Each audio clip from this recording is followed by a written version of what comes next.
I am Emily Bennett, 39 years old, the legal wife of my husband and the mother of our 2 children. It was the 60th anniversary celebration of the company run by my husband's family. A glamorous event, however. I found myself not invited. It was clear this was the handiwork of my mother-in-law, something I understood without needing confirmation. But I did not get angry. Without raising my voice, I simply smiled and said, "Well then, why don't I ask the owner of this building if there's still a seat left for me?" I am Emily Bennett. Born and raised in the vibrant city of Chicago, I made my way in my 20s as a department manager at an interior design firm. The work was both demanding and fulfilling. Surrounding myself daily with plans and materials, it felt as natural as breathing, as if it was the very essence of my existence. At 30, I crossed paths with the eldest son of a renowned business family, rooted in New York. We ended up getting married. His family owned a chain of prestigious hotels across the city, and I clearly remember my feelings of bewilderment when I first encountered their traditions and values. "When we get married, I'd like you to quit your job and focus on the family," he said. I convinced myself that his words were a testament of love, and thus, I left my job. Looking back now, I wonder if that was my first act of self-sacrifice. The wedding was extravagant. Guests included celebrities and people of influence from the political and business worlds. While I maintained a smile, the feeling that I was being shown off as though I were a product crept through me. Following the wedding, we moved into a large townhouse within the city. Life became a whirlwind of household duties, maintaining family relations, and raising our children.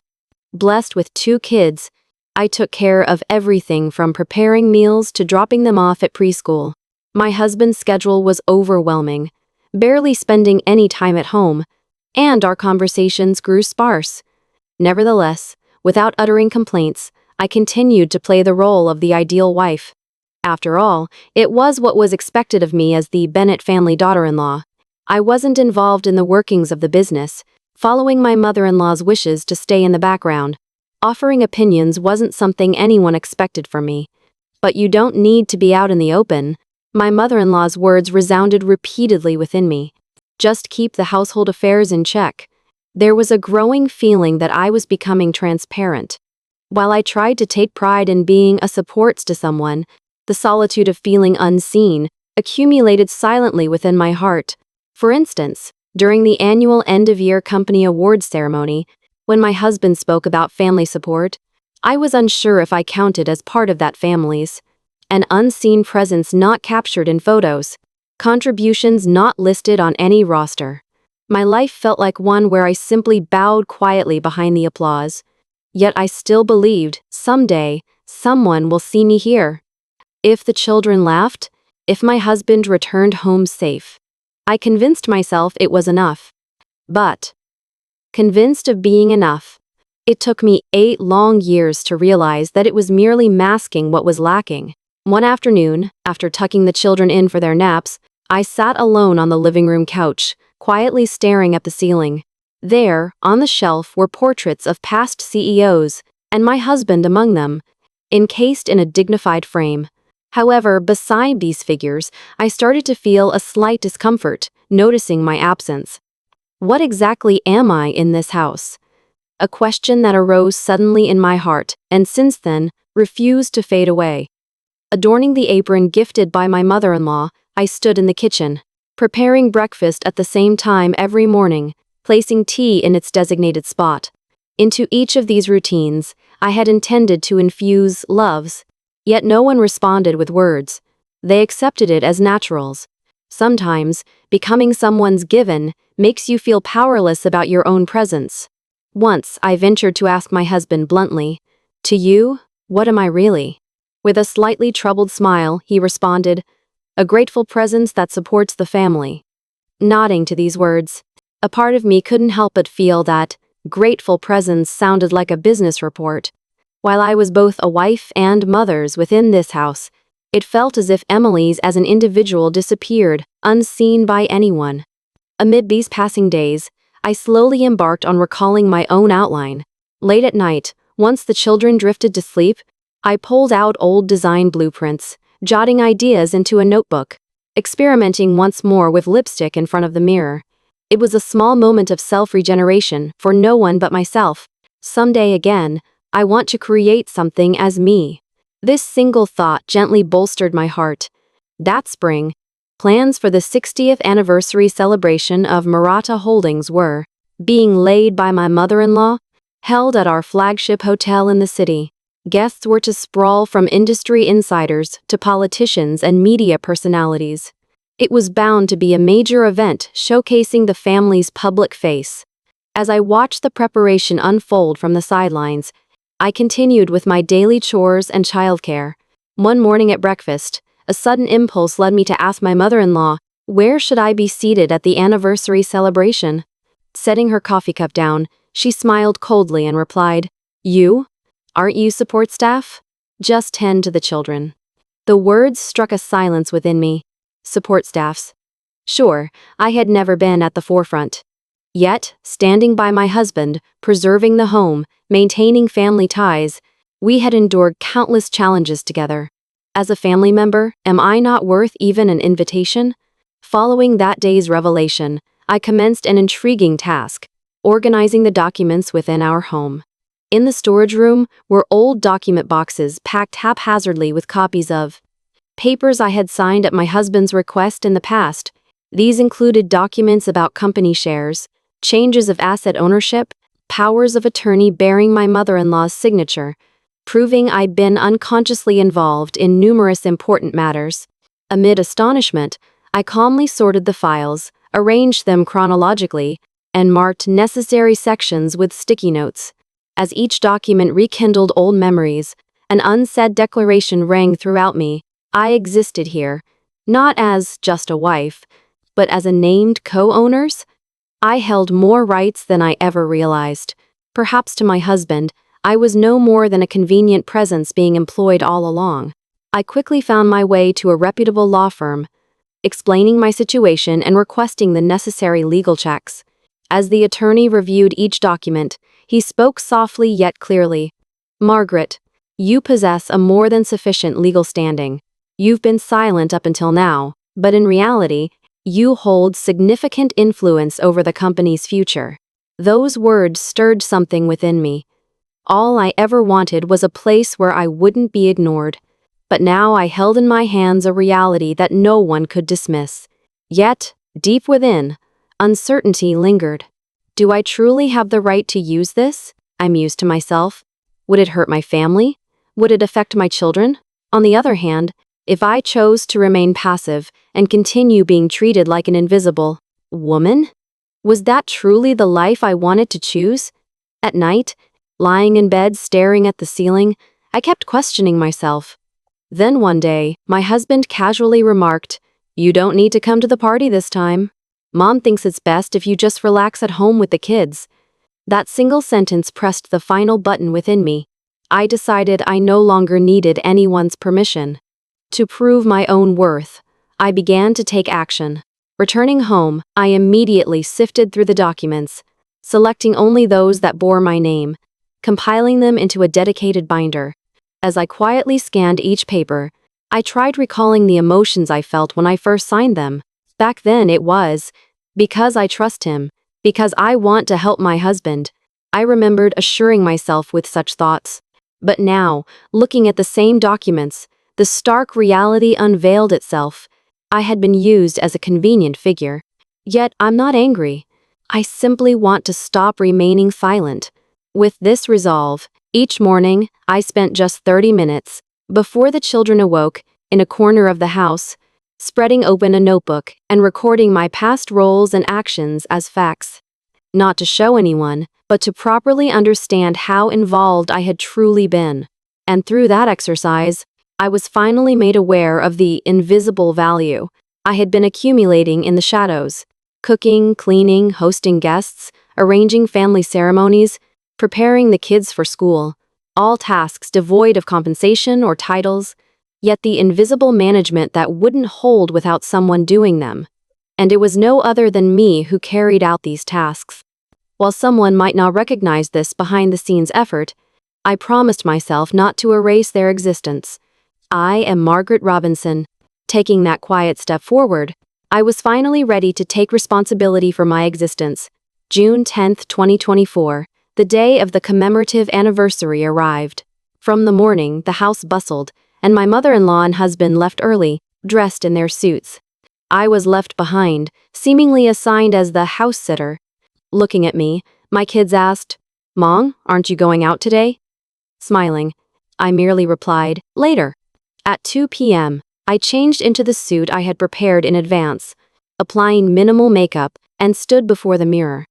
There stood not a shadow of someone, but me, standing by my own will. The venue was Robinson Plaza, a high-rise hotel in Midtown. Reporters and guests gathered at the hotel entrance, adding to the event's festive atmosphere. I entered the lobby with my 2 children in tow. As I gave my name at the reception, the staff hesitated, looking apologetic. "I'm sorry, your name isn't on the list." Just then, from in front of the elevator, a familiar figure approached. It was my mother-in-law. Upon seeing me, she wore a severe expression and said clearly, "There's no seat for you. Take the children home. This is not the place to showcase the family." For a few seconds, I gazed into her eyes in silence. Then, in a calm voice, I replied, "Is that so? Well then, let me just confirm with the owner of this building." I slowly retrieved my phone and contacted my lawyer. "I'm being held at the entrance. If you would proceed as planned, please." Within 5 minutes, the person in charge of the venue appeared, deeply bowing his head. "Ms. Robinson, we indeed apologize. This was our mistake. Please, right this way." At that moment, my mother-in-law's face turned ashen, and the surrounding staff looked bewildered. As I passed by my mother-in-law, I said, "Persons without names aren't allowed entrance, correct?" "But I have my name." Though my voice was not loud, it resonated enough for peers around us to hear. Leading us to the VIP floor, I was guided into a private room. There, my attorney and the head of hotel operations were already present. Upon the table lay the share ownership list, officially changed to my name this past May, along with a copy of the financial delegation contract signed between my husband and me. Upon verifying them once more, I gently placed my hand on the documents and said, "I have not come here today seeking revenge. My intention is simply to properly convey my position." Following that, I requested the operations manager, "Please plan an internal briefing for all company staff following today's ceremony. I wish to outline the future management structure." Everyone present nodded in understanding, and I quietly stood up.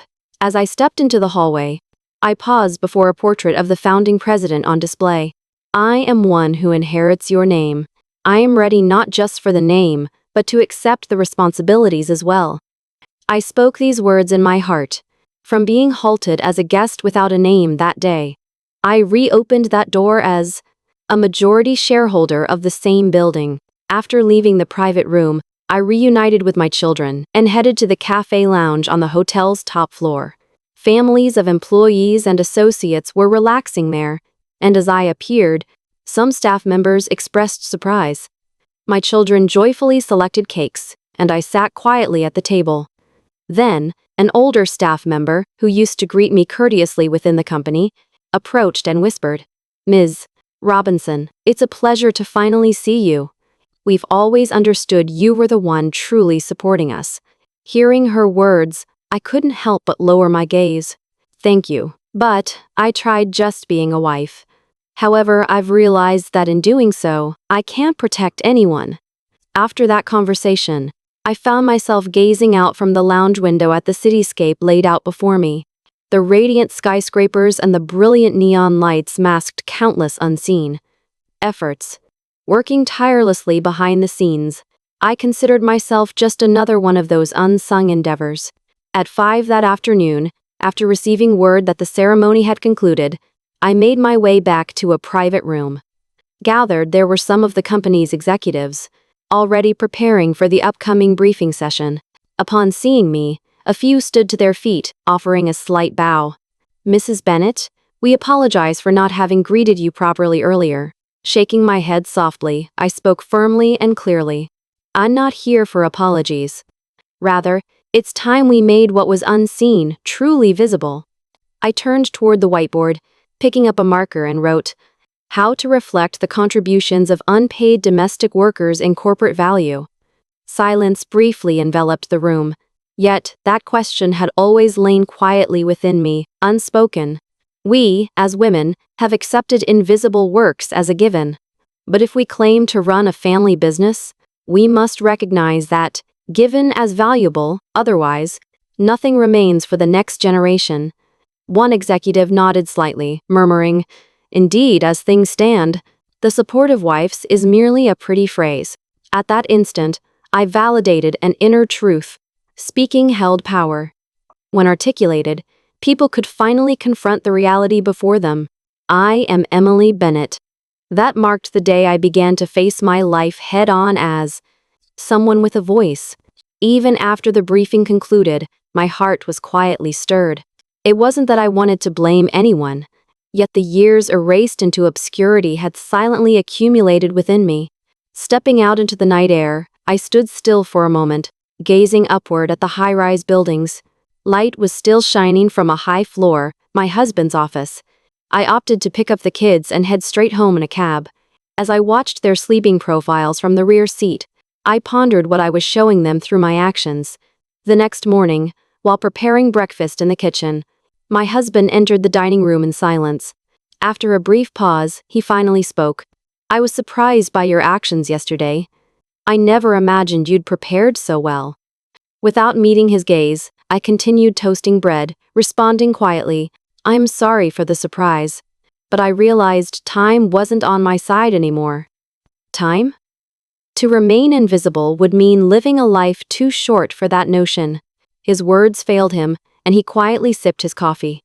Watching his back, I recalled how, 8 years ago, I'd been equally enthusiastic about building a home as his new bride. I sought approval from my mother-in-law, striving to maintain decorum before relatives, tending solely to my sick children, all with no acknowledgement or praise, merely an expectation that it was my duty. But within that duty, I poured all my love and labor. Though my husband likely witnessed it, over time, it was dismissed as routine. Clearing the coffee cups, I said, "It's not about blaming you. But from now on, I wish to live as someone with a name." Initially silent, he eventually nodded slightly. "Understood. I'll no longer overlook you. Join us in the business operations." His words didn't elicit happiness. Rather, a small sense of relief came from the realization that, at last, dialogue had commenced. That weekend, I arranged a meeting with my mother-in-law. Opposite me in the reception room, she no longer displayed her former oppressing demeanor, her expression now inconsistent with her prior self-assurance. "I can somewhat understand your actions. However, a family requires order." Smiling, I replied, "If that order rests on silence and sacrifice, I won't adhere to it." Surprised at first, her eyes gradually lowered. Perhaps I, too, once felt similarly. Listening to her, I recognized her humanness for the first time. Through our exchange, reaching beyond mere roles, we finally met face to face. Years spent living without a voice were finally transforming into words, morphing into tangible form. That night, I sat at a small desk in our study, opening a long neglected notebook, a family diary documenting sporadic reflections since marriage. The first page bore a whimsical inscription of our honeymoon, framed with lively illustrations, with my smiling likeness paired with the phrase, "With him, no future seems daunting." Gazing at this scribble, I turned the pages, feeling a pang as words faded over the years. Each passing year saw written recollections dwindle, culminating in days summed up by, "Spoke to no one today." Have I lived so lonely? Perhaps for the first time, I was honest with my emotions. Brushing away tears, I added a line to the page's open space. June 2024, I regained my voice. Later that week, I was formally appointed as an internal advisor by the company.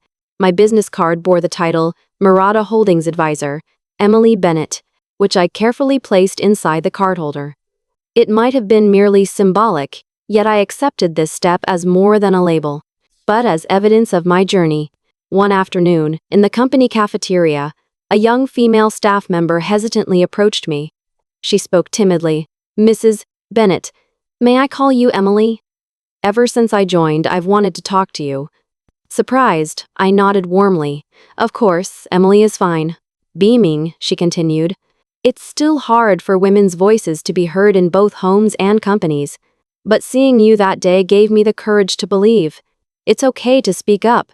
Properties and entities owe much to grounded determination. Whether acknowledged in printed figures or not, I learned that I could be seen without erasing who I was. In those shared words, I found an unexpected connection. It was not humility that urged me forward, but the realization of my inherent worth. Emily Bennett. Bearing that name as more than a ceremonial title would be my testimony through time. "I was like you know," Emily said softly, taking a sip of her tea. "Just a wife and mother, thinking that was all there was to my life. But secretly, I always wanted someone to call my name, to recognize me for who I truly am." The two women chuckled together in the gentle breeze of that late afternoon. Emily felt a sense of validation creeping through her veins, a shared understanding finally reaching someone else's heart. That evening, as she returned home, she was surprised to find her husband Michael in the kitchen arraying dishes on the counter. A rare sight indeed. "I made your favorite dish, chicken curry," he declared with a shy smile, holding up an old recipe book. "Found this tucked away in the basement." Emily was taken aback, emotions swirling in her heart as the familiar aroma enveloped her senses. "You remembered," she murmured, almost to herself. "How could I forget?" Michael replied earnestly. "It was the first thing you ever made for me, and it made me feel so at home.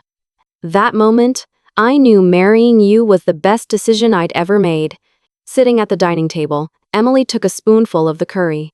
Instantly, memories from 8 years ago flooded her mind, bringing a soft, hopeful smile to her lips just as they had long ago. The years she once thought insignificant now felt like the building blocks of her being. Emotions she couldn't express back then are now part of her tapestry, adding richness and complexity to who she is today. After dinner, while Michael bathed their children, Emily stepped onto the balcony, savoring the rare quietness. The night sky above their suburban New York home was clearer than usual, with fewer stars visible due to the city's light pollution. Yet, the gentle rustling of the potted plants swayed by the wind comforted her soul. Gazing into her half-empty cup of tea, Emily pondered, "When did I start to cherish moments spent alone like this?" Early in their marriage, she equated happiness with togetherness, constantly surrounding herself with family.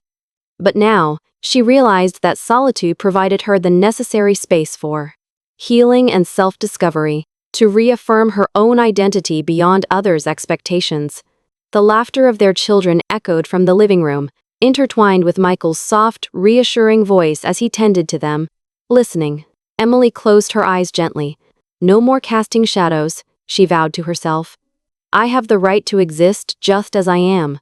Her resolution was not the loud, rebellious cry it once might have been, but a tender, steady conviction taking root within her.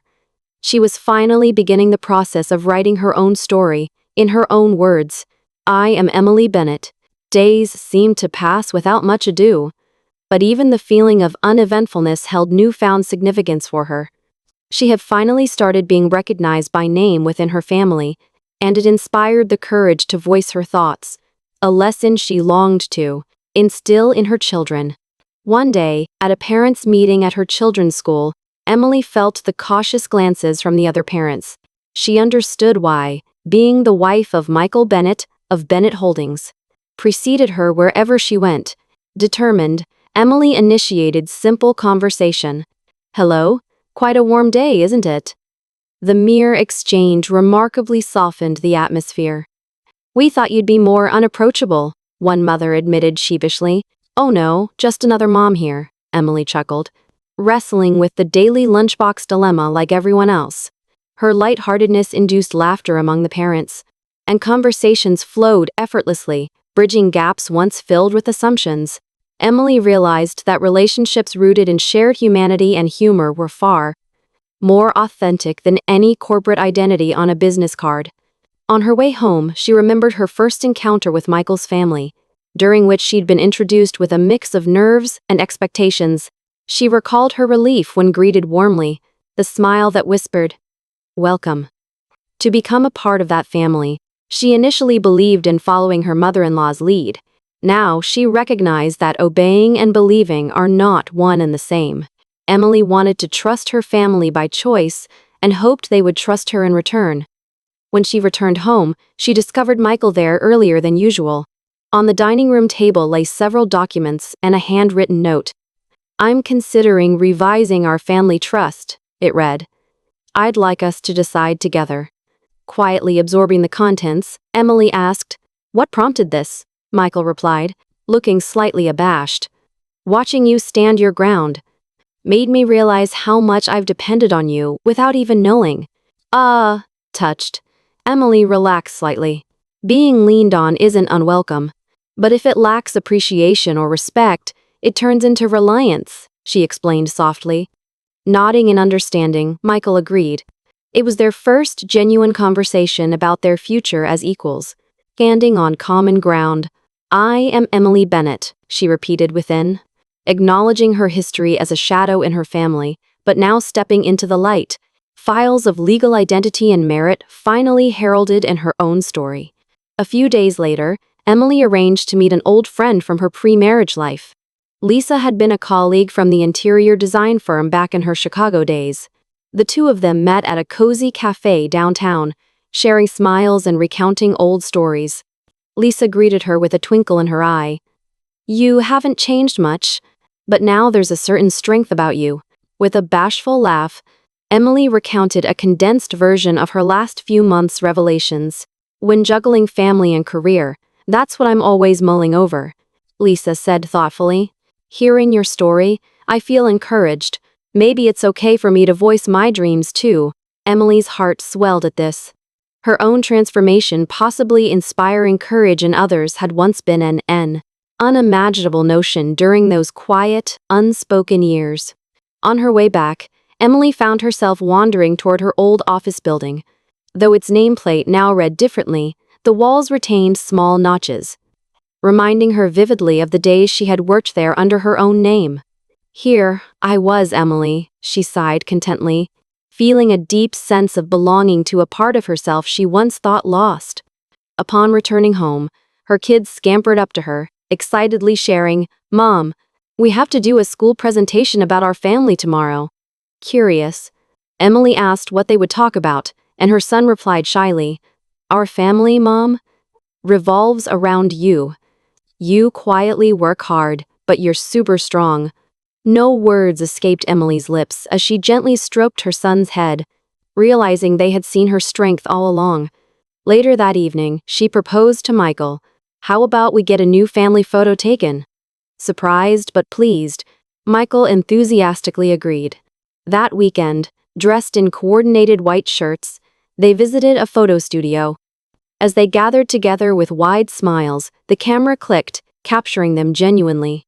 Finally, Emily whispered to herself, "This time, I'm truly in the picture."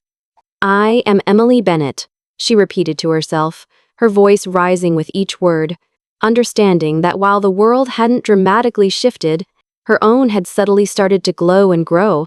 And thus, Emily's story continued, a mosaic of rediscovered voice and identity, crafted by her own resilient spirit. After the photo session at the studio, we decided to take a detour through a nearby park. The kids immediately took off across the grassy fields, their laughter trailing behind them like kites in the wind. My husband, Michael, settled on a bench, a gentle smile tugging at his lips as he watched them play. I joined him there, letting the soft breeze rustle my hair, and said, "Being able to enjoy such a simple, ordinary days feels more precious than ever to me now." Michael nodded thoughtfully, the smile still lingering, and in a tender voice, he admitted, "I used to think you were okay because you never said anything, but maybe I was just not listening hard enough to really hear you." I chuckled softly, a sound more of understanding than amusement. I was thinking, if no one's asking, then I won't tell. I guess we were both steering in that same silent orbit. Our unspoken agreement filled the air with a quiet solidarity, resting gently between us like a shared blanket on a chilly night. Then, buoyed by this newfound openness, I took a leap, proposing something I'd long mulled over. I was thinking, how about I write an article for the company newsletter on support for women in leadership? He looked a bit surprised at first, but soon his expression shifted to one of sincere seriousness. I think you should. There are definitely things only you can articulate. Encouraged by his response, I nodded firmly. I felt a surge of conviction. I am not just a supporter. I have the power to convey my voice, to be heard by someone. A few days later, I sat down at my desk and began typing the draft. The title came to me naturally. Even in the unseen hours, there lies value. I chronicled my days in the kitchen, the nights lost in storybooks with the children, those cold winter evenings nursing my ailing mother-in-law by her bedside, one quiet, unassuming labor at a time, each spilling with silent significance. I wrapped up the piece with a heartfelt plea. While guarding silence can be a source of pride, do not allow that silence to morph into the denial of existence. Let's find our words, and let's create a society that knows how to listen. Once finished, I paused for a breath, deeper than usual. I am Emily Bennett. I've reclaimed the name unwritten by others, stitching it back into my story's tapestry. On the day my contribution was printed in the company's newsletter, I was restless. Even after sending the kids off and completing my chores, a thin film of nervousness coated my palms, moist and persistent. Will anyone read it? Will it reach anyone? Those uncertainties ebbed and flowed like tides within my chest. Around midday, a message from Michael arrived. Read it. Thank you. I hope your words reach many. I let out a grateful breath, anchoring my faith that what I penned mattered. In the afternoon, the head of corporate communications contacted me, noting, "We've received a flood of responses about your article. Especially from our younger staff, many felt it deeply resonated. Among the feedback was a handwritten letter from an employee I had never met or known. My mother worked just as hard at home, yet I took it all as a given. Reading your article made me realize I need to express my gratitude. Eaters. While reading, I couldn't help but shed silent tears. It reconfirmed, speaking up was worthwhile. Gradually, roles shifted. Within the company, I became known as a storyteller, speaking at internal seminars on work-life balance and leading discussions on careers for women. I felt more visible. During orientation sessions for new employees, I conveyed the invisible support families rely on. One time, a young male employee approached and confided, "Maybe I've been taking my wife's quiet efforts for granted. I think I'll thank her today when I go home." His admission made me smile gently. That alone changes the world, albeit in small ways. On returning home, the children rushed to greet me proudly.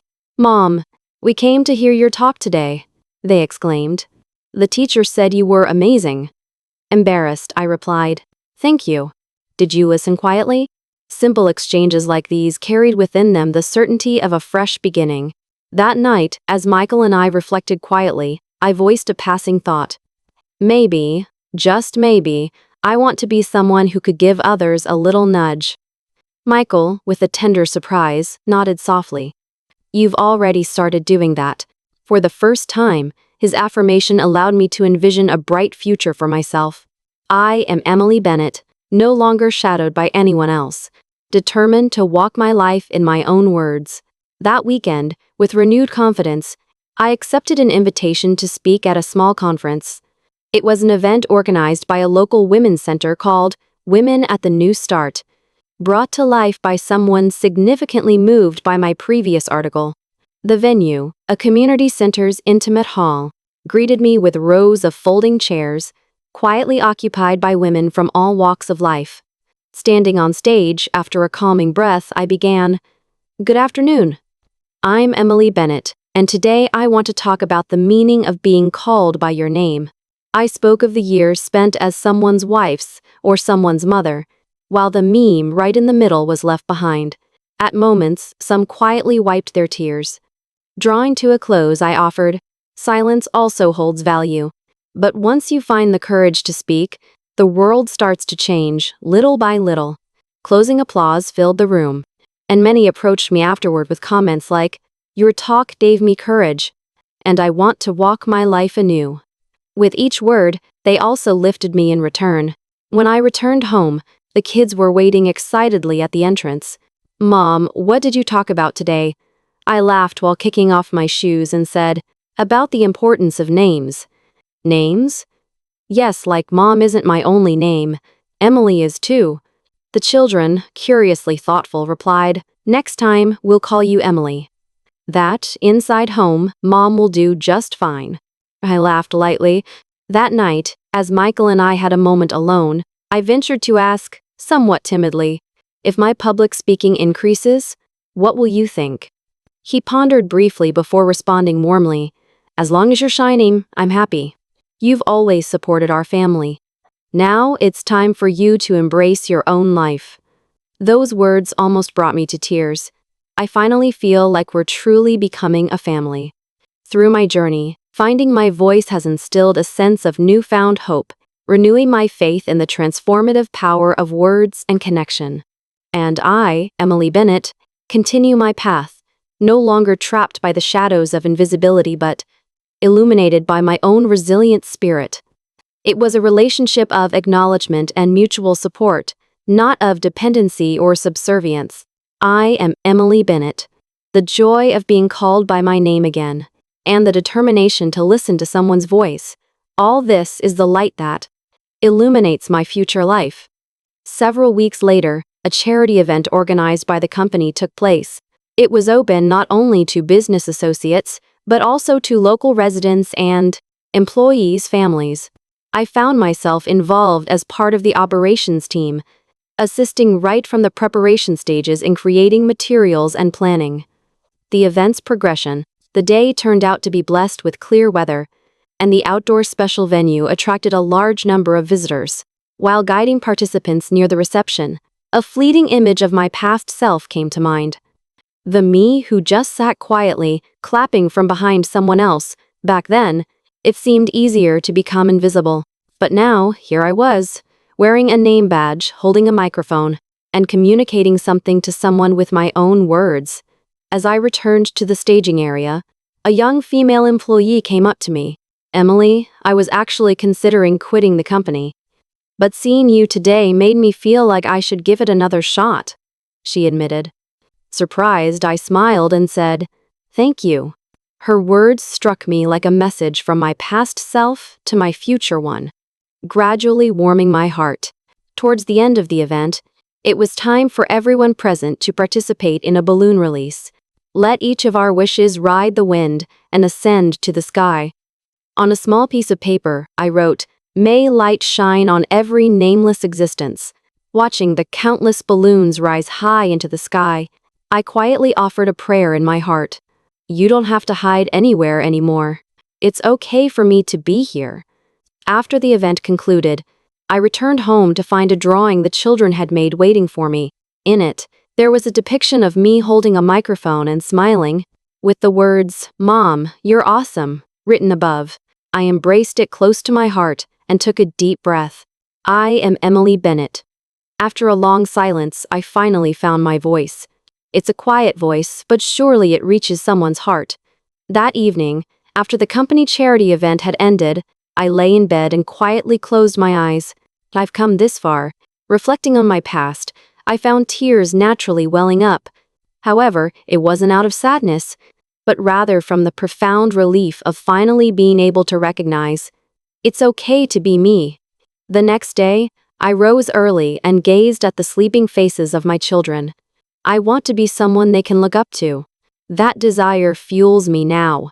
Since that day, I began holding a small gathering once a week at the local library called Women's Story Corner. There's nothing extravagant about it.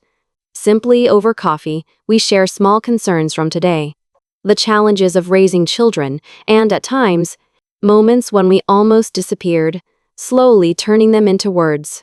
Surprisingly, every week, someone new joined for the first time. Things I can't say on social media, what I can't discuss with family but want someone to hear. Creating a silent listening session.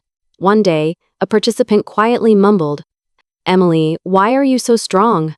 I smiled. "I'm not strong at all. It's just, I've come to believe that it's okay to live while remaining weak." A quiet nod enveloped the room. Eventually, my husband remarked, "You're so much softer and yet stronger than you used to be." Oh, how those words saved me. There are times when keeping silent for someone's sake is necessary. But now, I want to cherish speaking up for myself as well.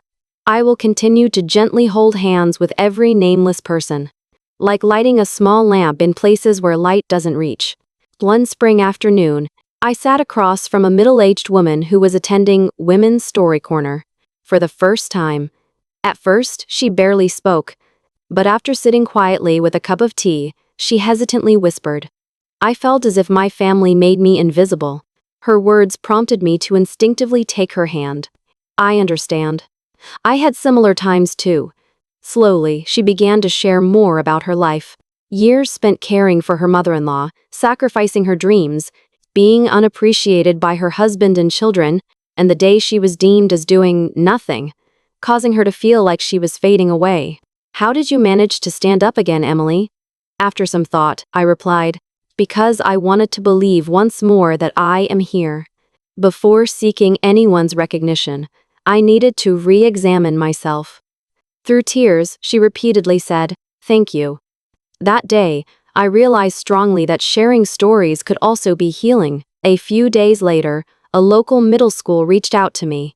They asked if I could give a talk to students on balancing career and family. Initially unsure, I decided to embrace the challenge. On the day, standing in front of over 100 students gathered in the gymnasium, I spoke. "Everyone, do you have dreams for your future? Mine has always been to help someone. But I never thought it meant hiding behind someone else," I shared. I spoke about my life choices, struggles, silence, and eventual reawakening. Afterwards, a student raised their hand. "Do you think my mom, who's always quiet and doesn't say much, might be similar to you, Emily?" "Maybe. I should say thank you when I get home today." Her statement moved me profoundly. Someone in the future might encounter these words now. Just that realization felt rewarding beyond measure. I reaffirmed once more with determination. I will live not as someone's substitute, but as myself. Later that evening, my husband quietly observed, "Your expression has really changed lately. You seem so much happier and more at ease." I chuckled gently, responding, "Because I finally returned to my life, reclaiming the voice I lost in silence." Finally, something within me has shifted. Listen quietly to yourself. There's undoubtedly a voice sleeping within you. And if that voice hasn't reached anyone yet, please be your own first listener. Please, try calling your name out loud once more. That's surely the first step towards reuniting with who you truly are, who hasn't been acknowledged by anyone for a long, long time. And may your voice also become a source of courage for someone else,